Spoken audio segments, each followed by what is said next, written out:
Assalamualaikum warahmatullahi wabarakatuh. Kami dari kelompok 5 akan memaparkan materi tentang konsep pengupahan dalam Islam. Begitu juga dengan ayat-ayat yang berkaitan dengan konsep pengupahan dalam Islam. Upah menurut ekonomi Islam. Upah atau gaji merupakan pembayaran yang diberikan oleh majikan kepada pekerja atas usahanya terlibat dalam proses produksi. Upah dalam bahasa Arab disebut al-ujroh. Dari segi bahasa, al-ajru yang berarti iwad atau kata ganti.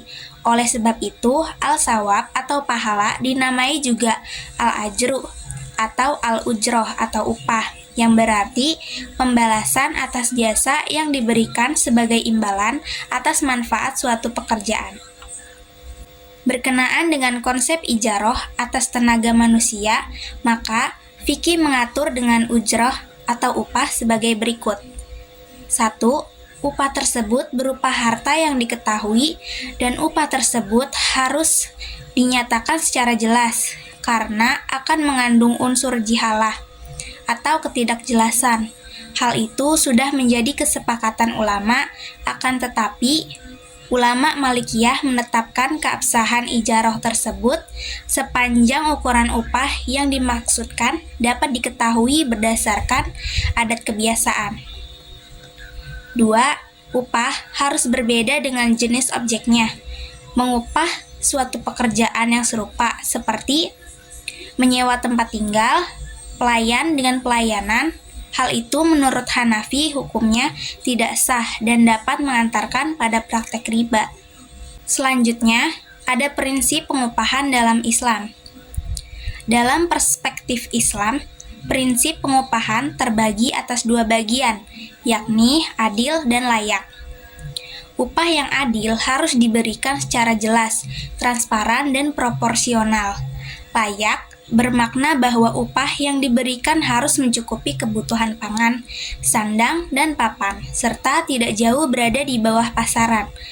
Aturan upah ini perlu didudukan pada posisinya agar memudahkan bagi kaum muslimin atau pengusaha muslim dalam mengimplementasikan manajemen syariah dalam pengupahan para karyawannya di perusahaan. Yang selanjutnya ada tingkat pengupahan dalam Islam yang akan disampaikan dengan rekan saya, Ratu. Selanjutnya saya akan menjelaskan tentang tingkat pengupahan dalam Islam. Tingkat pengupahan dalam Islam terbagi menjadi 3. Yang pertama, penetapan upah minimum. Yang kedua, upah tertinggi. Dan yang ketiga, tingkat upah sesungguhnya. Yang pertama adalah penetapan upah minimum, merupakan ketetapan yang harus disepakati sebagai dasar memberlakukan bagi para pekerja dan majikannya. Islam memberikan perhatian yang besar untuk melindungi hak-hak yang dari pelanggaran yang dilakukan oleh majikan tersebut. Yang kedua ada upah tertinggi. Upah tertinggi adalah upah yang berada di bawah tingkat minimum yang ditetapkan berdasarkan kebutuhan tersebut. Pokok-pokok pekerjaan dan Islam tidak memberikan adanya kenaikan upah melebihi tingkat tertentu yang ditentukan berdasarkan sumbang kasihnya terhadap produksi tersebut. Yang ketiga ada tingkat upah sesungguhnya, yaitu kesepakatan yang terjadi antara majikan dan pekerja yang naik dan turunnya akan tetap berada di antara kedua batasan-batasan ini berdasarkan undang-undang, persediaan dan permintaan ketenaga kerjaan yang tentunya akan mempengaruhi oleh standar hidup sehari-hari dari kelompok kerja tersebut. Selanjutnya ada faktor-faktor yang mempengaruhi penentuan upah dalam Islam, yaitu penentuan upah bagi para pekerja dan konsep ekonomi Islam ditentukan dari jenis pekerjaan dan besaran upah yang diterimanya. Sebelum mereka mulai menjalankan pekerjaan tersebut dengan memberikan informasi gaji yang akan diterima, diharapkan akan memberikan dorongan semangat bagi pekerjanya. Untuk apa? Untuk memulai pekerjaan dan memberikan rasa ketenangan. Mereka akan menjalankan tugas dan pekerjaan sesuai dengan kesepakatan kontrak kerja dengan majikan tersebut. Upah ditentukan berdasarkan jenis pekerjaan ini, merupakan atas pemberian upah sebagaimana telah berfirman dalam surat Al-Ahqaf ayat 19. A'udzu billahi minasyaitonir rajim. Bismillahirrahmanirrahim. Walikullin darajatum mimma 'amilu waliyuwaffiyahum a'malahum wa hum la yudlamun, yang artinya bagi masing-masing mereka derajat menurut apa yang telah mereka kerjakan, dan agar Allah mencukupkan bagi mereka balasan pekerjaan-pekerjaan mereka, sedang mereka tiada dirugikan. Quran Surat Al-Ahqaf ayat 19. Berikut merupakan ayat-ayat yang berkaitan dengan konsep pengupahan dalam Islam. Yang pertama, ada surat An-Nahl ayat 97, dan yang kedua, ada surat Al-Kahfi ayat 30.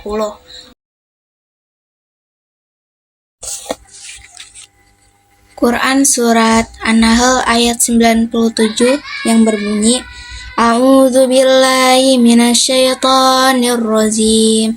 Bismillahirrahmanirrahim.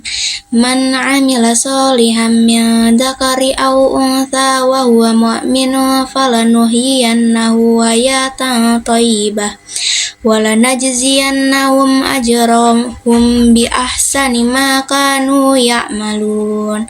Yang artinya, barang siapa mengerjakan kebajikan, baik laki-laki maupun perempuan, dalam keadaan beriman, maka pasti akan kami berikan kepadanya kehidupan yang baik, dan akan kami beri balasan dengan pahala yang lebih baik dari apa yang telah mereka kerjakan. Quran Surat An-Nahl ayat 97. Selanjutnya ada isi kandungan Quran Surat An-Nahl ayat 97. Pada ayat di atas, Allah Subhanahu wa Ta'ala menjelaskan akan memberikan kehidupan yang sejahtera kepada siapapun, baik laki-laki maupun perempuan, apabila mereka mau beriman dan beramal saleh. Dan balasan Allah Subhanahu wa Ta'ala bernilai lebih tinggi daripada yang dikerjakan. Pada makna ayat di atas, Allah Subhanahu wa Ta'ala menjelaskan akan memberikan kehidupan yang baik dan sejahtera kepada siapapun, baik laki-laki maupun perempuan, apabila mereka mau beriman dan beramal saleh. Dan balasan Allah Subhanahu wa Ta'ala bernilai lebih tinggi daripada yang dikerjakan. Selanjutnya ada Quran Surat Al-Kahfi ayat 30. A'udzu billahi minasyaitonir rajim. Bismillahirrahmanirrahim. Innal ladzina amanu wa 'amilus solihati inna la nudi'u ajra man ahsana amala. Yang artinya, sungguh mereka yang beriman dan mengerjakan kebajikan, dan benar-benar tidak akan menyia-nyiakan pahala orang yang mengerjakan perbuatan yang baik itu. Quran Surat Al-Kahf ayat 30. Yang isi kandungannya menjelaskan tentang pahala bagi orang-orang yang beriman kepada Al-Quran dan mengamalkan segala perintah Allah dan Rasul dengan sebaik-baiknya, yaitu diberikan pahala yang besar. Allah tidak akan menyia-nyiakan pahala dari amal kebajikan yang mereka lakukan, dan tidak pula mengurangi hak-hak mereka sedikit pun. Banyak janji Allah dalam Al-Quran kepada orang-orang yang mukmin, di antaranya, bila mana mereka melakukan amal kebajikan sedikit pun, Allah tidak akan menyia-nyiakan setiap amal kebajikan meskipun hanya sebesar biji sawit. Tentu diberikan ganjaran oleh Allah. Berikut merupakan hadis yang berkaitan dengan upah, yang berbunyi, U'tul ajiro ajrohu qabla ayyajiffa arokuhu, yang artinya, berilah pekerja itu upahnya sebelum kering keringatnya. Hadis riwayat Ibnu Majah. Para ulama berpendapat berdasarkan maksud dari hadis tersebut, upahnya adalah hasil kerja badannya dan mempercepat manfaatnya. Apabila dia mempercepat pekerjaannya, maka harus dipercepat pula upahnya.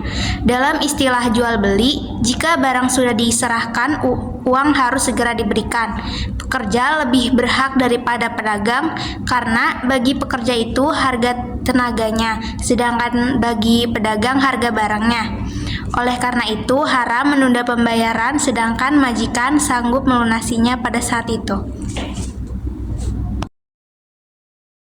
Berikut merupakan kesimpulan dari pemaparan materi yang tadi, yaitu konsep pengupahan dalam Islam merupakan compensation yang diterima seorang pekerja atas manfaat pekerjaan yang telah dikerjakan dengan baik dan benar, dalam bentuk imbalan materi dan dalam bentuk imbalan pahala yang didasarkan prinsip al-adl dan akhlak serta memperhatikan humanity aspect.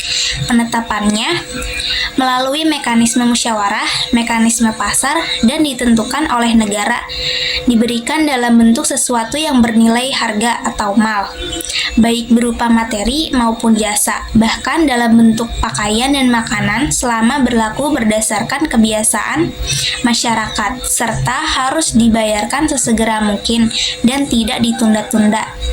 Oleh karena itu, kelebihan upah yang islami adalah terkait erat dengan prinsip moralitas, serta diberikan berdasarkan prinsip keadilan dan kelayakan yang mengharuskan mampu memenuhi kebutuhan pokok, pendidikan, serta keterjaminan kesehatan para pekerja dan keluarganya secara baik dan terhormat sesuai kebiasaan yang berlaku, sehingga upah tidak hanya sebatas materi atau dimensi duniawi belaka, tetapi menembus batas kehidupan, yakni berdimensi akhirat.